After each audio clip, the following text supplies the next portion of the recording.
Okay, I want to talk about China. I always thought of China as MSD, which for the people at home is mid-single digit.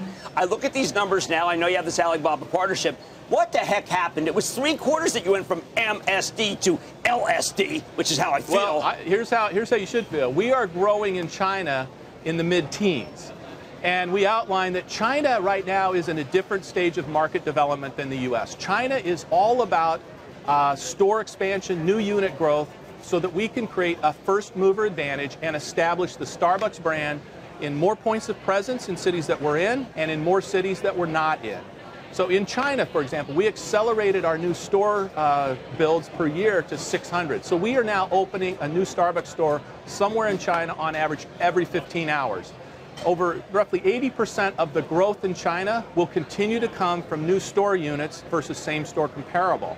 Both are important, but right now China is all about establishing the brand through more points of presence in more cities. I want to use the roastery as a metaphor for what's going on in China. I believe that the issues with China have to do with the PRC government, not with the people. When you opened a roastery in Shanghai, how many people have gone through it? Well, you recall we opened a roastery much like this in Shanghai a year ago. And in that first year, we've had more than 1 million customer occasions in that roastery. In fact, we opened the Milan roastery less than 3 months ago.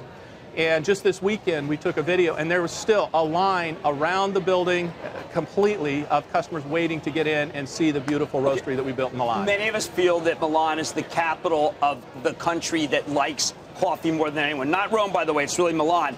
When you go, you're an ambassador for the United States. What is the view? You got Italy, regarding as not as good a friend of the U.S. as it used to be, nationalist. You got China, obviously trade war. What is the feeling as you, a business ambassador going around the globe, our country, how do they look at us? Well, first, let's talk about the fact that we just entered the market in Italy, and we waited 47 years since Starbucks was founded to enter the market in Italy, because we wanted to do it in a way that showed respect for the Italian coffee culture. We entered that market with humility and with thoughtfulness in terms of bringing that romance of coffee to life in a way that honored and respected the Italian coffee culture. Now, we do business in 78 countries around the world, 78 markets around the world. And certainly, the Starbucks mission and values are grounded in humanity. It is much about the work that we do to take care of our partners in every part of the world, that we work in service of our customers and the communities that we're a part of. So, as an ambassador of Starbucks, my role is to make sure that we continue to sort of romance and stay true to those things that built this great brand. And it is about humanity.